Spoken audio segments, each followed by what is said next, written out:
Hello and welcome everyone on this channel. So I'm back with another video again. और आज की मेरी video based है पटना के गांधी मैदान में चल रहे स्टूडेंट प्रोटेस्ट को लेकर। आई होप आप सब अच्छे होंगे। तो मैं वीडियो स्टार्ट करने से पहले बता दूं प्रोटेस्ट के डिमांड्स के बारे में, फिर मैं चलूँगी प्रोटेस्ट के बारे में और वहाँ हुई जो भी चीज़ें हैं मैं आपको वो सारी चीज़ें शेयर करूँगी। तो प्रोटेस्ट की जो डिमांड्स हैं वो 2-3 डिमांड्स हैं और मुझे भी ये डिमांड्स बहुत वाजिब लगती हैं।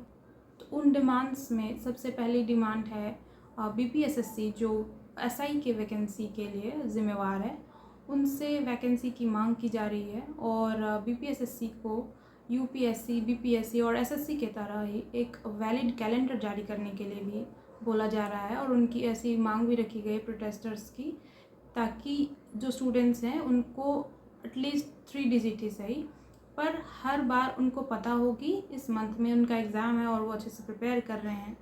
तो ये मांग है बीपीएसएससी से। और दूसरी मांग बिहार पुलिस कांस्टेबल की जो भी एग्ज़ाम्स होती हैं उनके कट ऑफ जारी करने को लेकर के है, क्योंकि अब तक जितने भी एग्ज़ाम्स हुए हैं कांस्टेबल के, बिहार पुलिस कांस्टेबल के, उनमें कभी भी कट ऑफ जारी नहीं किया गया है। तो इस मांग को मैं भी वैलिड समझती हूँ, क्योंकि स्टूडेंट्स को ये पता होना बहुत ज़रूरी है कि वो कितने नंबर्स से पीछे रह गए हैं और उनको कितनी ज़्यादा मेहनत की ज़रूरत है। सीएसबीसी बिहार पुलिस कांस्टेबल के वैकेंसी और सिलेक्शन के लिए ज़िम्मेवार है। तो सीएसबीसी का ये बिल्कुल फ़र्ज़ बनता है कि स्टूडेंट्स को बताएं कि उनके कट ऑफ क्या रह रहे हैं। तो ये 2 मेजर रीज़न हैं और प्रोटेस्ट की डिमांड्स हैं जिसके कारण से गांधी मैदान में प्रोटेस्ट हुआ। गांधी मैदान एक हिस्टोरिक प्लेस है और गांधी मैदान में इससे पहले भी कई प्रोटेस्ट और अनशन हो चुके हैं, आज़ादी से पहले भी हो चुके हैं। और आज़ादी से पहले वहाँ कई बड़े बड़े लीडर्स, फ्रीडम फाइटर्स जमा हुए हैं और एक बहुत बड़ा प्लेटफॉर्म रहा उस टाइम पर। और आज मुझे लग रहा है आज के प्रोटेस्ट में 2-3 चीज़ें हैं जो एक सिंबल का काम कर रही थी। पहला तो जो प्लेस है गांधी मैदान, तो वो एक हिस्टोरिक प्लेस है। और दूसरी चीज़, स्टूडेंट्स तिरंगा झंडा लेकर के गए थे। मुझे ये दोनों चीज़ें सिंबॉलिक इसलिए भी लगी क्योंकि कहीं ना कहीं ये एक डेमोक्रेसी से जुड़ी हुई चीज़ है और डेमोक्रेसी में हर सिटीज़न के पास ये राइट है कि शांतिपूर्ण तरीके से अपनी बातें रख सकते हैं और जो भी उनको प्रॉब्लम्स हैं गवर्नमेंट के अगेंस्ट उन तक पहुंचा सकते हैं। और डेमोक्रेसी में हर एक सिटीज़न के पास, जो भी यहाँ के सिटीज़न हैं उनके पास फ्रीडम ऑफ स्पीच है। आज की प्रोटेस्ट स्टूडेंट्स के द्वारा की गई थी और इसमें रोशन सर ने काफ़ी सपोर्ट किया स्टूडेंट्स का।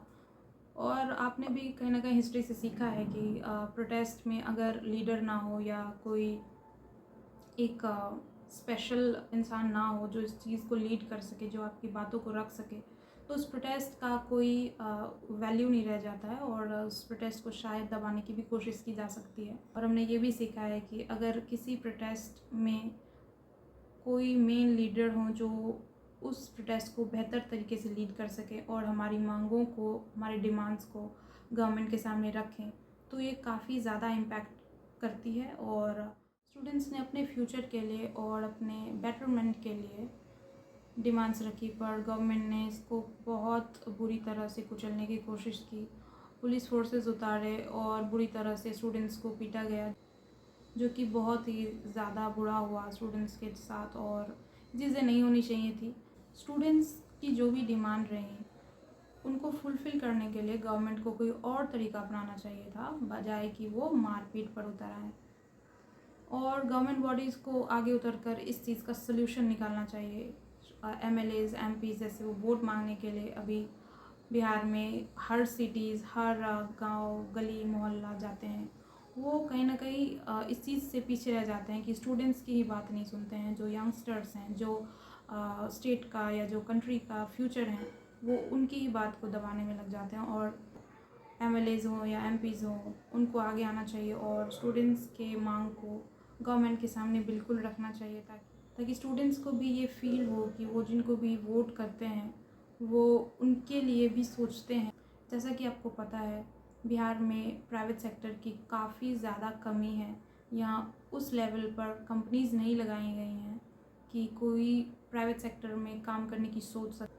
तो एक मेजर ग्रुप ऑफ स्टूडेंट्स जो है वो गवर्नमेंट जॉब के लिए प्रिपरेशन करने लगती है, और अगर वैकेंसी ही टाइम पर ना आए और अगर स्टूडेंट्स पढ़ रहे हैं और उनको पता ही ना हो कि एग्ज़ाम कब हो, तो फिर पढ़ाई का कोई मतलब भी नहीं रह जाता है। कि अगर स्टूडेंट्स पढ़ रहे हैं जॉब के लिए और ना जॉब के वैकेंसीज़ आ रही हैं और ना ही डेट्स पब्लिश हो रहे हैं, तो एक मेजर इशू है जो गवर्नमेंट को टैकल करना चाहिए और स्टूडेंट्स की भी बात सुननी चाहिए कि उनके डिमांड्स क्या हैं, और डिमांड्स अगर हैं तो फुलफ़िल हो रही हैं। मैं इस प्रोटेस्ट को फुली सपोर्ट करती हूँ और उम्मीद करती हूँ कि अगर गवर्नमेंट ने हमारी प्रोटेस्ट सुनी है तो जो भी रिज़ल्ट हो वो स्टूडेंट्स के फेवर में हो और पॉजिटिव रिज़ल्ट आए हम सब के लिए, और जो भी वैकेंसीज़ हैं उसको जल्दी से जल्दी रिलीज़ किया जाए, और जो पेंडिंग रिज़ल्ट्स हैं उनको भी जल्दी से जल्दी पब्लिश किया जाए ताकि स्टूडेंट्स को भी रिलीफ मिल सके। और आई होप कि आपको मेरी वीडियो पसंद आई हो, और अगर आपको मेरे वीडियो की किसी भी सेक्शन से परेशानी है या आपको बुरी लगी हो तो आप कमेंट करके ज़रूर बताएं। I will act accordingly. So thank you so much. और अगर आप नए हैं तो please subscribe and like and share and comment. Thank you so much. Take care. Bye.